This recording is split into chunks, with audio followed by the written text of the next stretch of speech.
ಈಗಾಗಲೇ ಮುಖ್ಯಮಂತ್ರಿ ಸಿದ್ದರಾಮಯ್ಯನವರ ವಿರುದ್ಧ ತನಿಖೆಯನ್ನು ನಡೆಸಬೇಕಾಗಿರುವಂಥದ್ದು ಅವಶ್ಯಕ ಇದೆ ಅನ್ನುವಂಥದ್ದು ಕೋರ್ಟ್ಗೂ ಕೂಡ ಕನ್ವಿನ್ಸ್ ಆಗಿದೆ. ಯಾಕಂದರೆ ಸಿದ್ದರಾಮಯ್ಯನವರ ವಿಚಾರಕ್ಕೆ ಸಂಬಂಧಪಟ್ಟಂತೆ ಅವರು ಪ್ರಭಾವವನ್ನು ಬೀರಿರುವಂತಹ ಸಾಧ್ಯತೆಯ ಬಗ್ಗೆ, ಇದು ಈ ಒಂದು ಲ್ಯಾಂಡ್ಗೆ ಸಂಬಂಧಿಸಿದ ವಿಚಾರಕ್ಕೆ ಬಂದಾಗ ಏನು ದೇವನೂರು ಬಡಾವಣೆಗೆ ಬೇಕಾಗಿ ಕೆಸರಿ ಗ್ರಾಮದ ಜಮೀನನ್ನು ಏನು ಸರ್ಕಾರ ಅಂದರೆ ಮೂಡ ಸ್ವಾಧೀನಪಡಿಸ್ಕೊಳ್ಳೋದಕ್ಕೆ ಆರಂಭಿಸಿದಂತಹ ಸಂದರ್ಭದಿಂದ ಹಿಡಿದು ನೋಟಿಫೈ ಮಾಡ್ದಲ್ಲಿಂದ ಹಿಡಿದು ಅದಾದ ನಂತರ ಇದಕ್ಕೆ ಕಾಂಪನ್ಸೇಷನ್ ಫಿಕ್ಸ್ ಮಾಡಿದ ನಂತರ ಇನ್ನೊಬ್ರು ಯಾರು ಡಿನೋಟಿಫಿಕೇಷನ್ಗೆ ಅರ್ಜಿ ಹಾಕ್ತಾರೆ, ಅವರ ಹೆಸರನ್ನ ಡಿನೋಟಿಫಿಕೇಷನ್ ಆಗುತ್ತೆ. ನಂತರ ಮುಖ್ಯಮಂತ್ರಿಯವರ ಬಾಮೈದು ಹೋಗಿ ಅದನ್ನು ಖರೀದಿ ಮಾಡ್ತಾರೆ.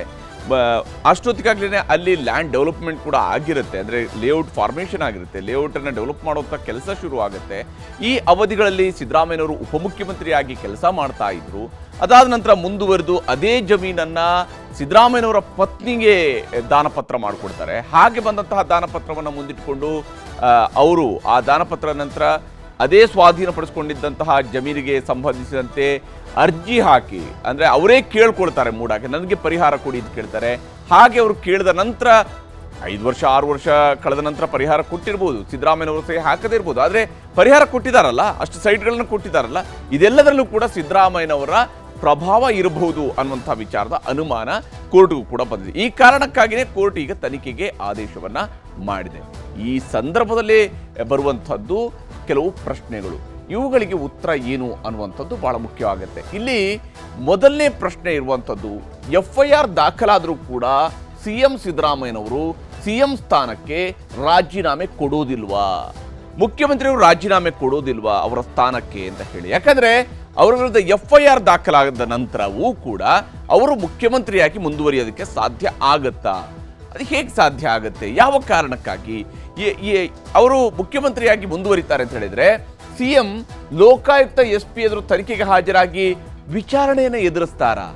ಒಬ್ಬ ಮುಖ್ಯಮಂತ್ರಿ, ರಾಜ್ಯದ ಮುಖ್ಯಮಂತ್ರಿ ಅವರು ಕಾರ್ಯಾಂಗದ ವಿಚಾರದಲ್ಲೂ ಕೂಡ ಅವರು ಮುಖ್ಯಸ್ಥರಾಗಿರ್ತಾರೆ, ನಿರ್ಣಯಗಳನ್ನು ಅವರು ತೆಗೆದುಕೊಳ್ತಾರೆ. ಒಬ್ಬ SP ಟ್ರಾನ್ಸ್ಫರ್ ಮಾಡುವಂಥದ್ದು, ಒಬ್ಬ IPS ಅಧಿಕಾರಿಯನ್ನ ಒಂದು ಹುದ್ದೆಯಿಂದ ಮತ್ತೊಂದು ಹುದ್ದೆಗೆ ವರ್ಗಾವಣೆ ಮಾಡುವಂಥದ್ದು ಮುಖ್ಯಮಂತ್ರಿಯ ಕೆಲಸ ಆಗಿರುತ್ತೆ, ಮುಖ್ಯಮಂತ್ರಿಯವರ ಪವರ್ ಆಗಿರುತ್ತೆ. ಅದರ ಆಧಾರದ ಮೇಲೆ ಅವರು ವರ್ಗಾವಣೆಯನ್ನು ಮಾಡ್ತಾರೆ. ಹಾಗೆ ತಾವು ವರ್ಗಾವಣೆ ಮಾಡುವಂಥ ಅಧಿಕಾರಿಯ ಎದುರುಗಡೆ ಹೋಗಿ ಕುಳಿತು ಮುಖ್ಯಮಂತ್ರಿಯವರು ವಿಚಾರಣೆಯನ್ನು ಎದುರಿಸ್ತಾರಾ ಅನ್ನುವಂಥ ಪ್ರಶ್ನೆ ಮೂಡುತ್ತೆ. ಹಾಗೆಯೇ ವಿಚಾರಣೆಗೆ ಹಾಜರಾಗುವಂಥದ್ದು CM ಹುದ್ದೆಯ ಘನತೆಗೆ ಇಲ್ಲಿ ವ್ಯಕ್ತಿ ಯಾರು ಅನ್ನುವಂಥದ್ದು ಮುಖ್ಯ ಅಲ್ಲ.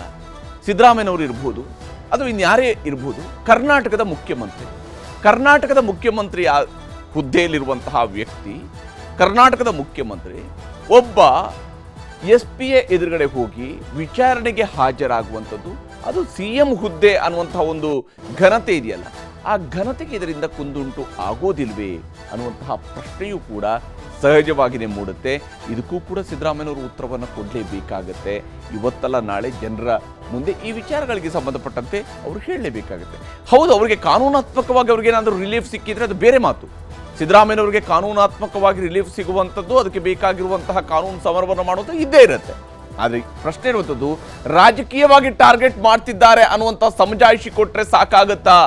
ಕೇವಲ ನನ್ನನ್ನು ರಾಜಕೀಯವಾಗಿ ಟಾರ್ಗೆಟ್ ಮಾಡ್ತಾ ಇದ್ದಾರೆ, ನನ್ನ ವಿರುದ್ಧ ಷಡ್ಯಂತ್ರ ಮಾಡ್ತಿದ್ದಾರೆ, ಒಳಸಂಚು ಮಾಡ್ತಿದ್ದಾರೆ, ಸಂಚು ಮಾಡ್ತಾ ಇದ್ದಾರೆ, ನಾನಾ ಪದಪುಂಜಗಳಿಂದ ಒಂದೇ ವಿಚಾರವನ್ನು ನೀವು ಹೇಗೆ ವಿವರಿಸಿದ್ರೂ ಕೂಡ, ನಿಮ್ಮನ್ನು ರಾಜಕೀಯವಾಗಿ ಟಾರ್ಗೆಟ್ ಮಾಡ್ತಾ ಇದ್ದಾರೆ ಅಂತೇಳಿ ಹೇಳಿದ್ರೂ ಕೂಡ ಇಷ್ಟೇ ಸಮಜಾಯಿಷಿ ಸಾಕಾಗತ್ತಾ FIR ಆದ್ಮೇಲೂ ಕೂಡ ಮುಖ್ಯಮಂತ್ರಿಯಾಗಿ ಮುಂದುವರಿಯೋದಿಕ್ಕೆ ಅನ್ನುವಂಥ ಪ್ರಶ್ನೆಯೂ ಕೂಡ ಮೂಡುತ್ತೆ.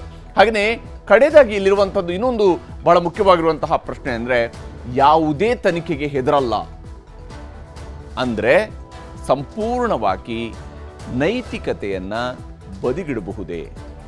ಯಾಕೆಂದರೆ ಸಿದ್ದರಾಮಯ್ಯನವರು ಇವತ್ತು ರಿಯಾಕ್ಷನನ್ನು ನೀವು ನೋಡಿರ್ಬೋದು. ಕೋರ್ಟ್ನ ತೀರ್ಪು ಬಂದಾಗ ಯಾವುದೇ ತನಿಖೆ ಆಗಲಿ ನಾನು ಹೆದರೋದಿಲ್ಲ, ಹೆದರುವ ಪ್ರಶ್ನೆನೇ ಇಲ್ಲ ಅನ್ನುವಂಥ ಮಾತನ್ನು ಸಿದ್ದರಾಮಯ್ಯನವರು ಹೇಳ್ತಾರೆ. ಹೌದು, ಹೆದರುವ ಪ್ರಶ್ನೆ ಇಲ್ಲ, ಹೆದರಬೇಕಾದ ಅವಶ್ಯಕತೆಯೂ ಇಲ್ಲ ವಿಚಾರಣೆ ಅಥವಾ ತನಿಖೆಯ ವಿಷಯಕ್ಕೆ ಸಂಬಂಧಪಟ್ಟಂತೆ. ಆದರೆ ಹಾಗೆ ಹೇಳಿದ ತಕ್ಷಣವೇ ನೈತಿಕತೆ ಅನ್ನುವಂಥ ಒಂದು ವಿಚಾರ ಬರುತ್ತೆ. ಮೊರಾಲಿಟಿ ಅನ್ನುವಂಥ ವಿಷಯ ಬರುತ್ತೆ. ಸಿದ್ದರಾಮಯ್ಯನವರು ಬಹಳ ಬಾರಿ ನೈತಿಕತೆ ವಿಚಾರವನ್ನು ಪ್ರಸ್ತಾಪ ಮಾಡಿದ್ದಾರೆ.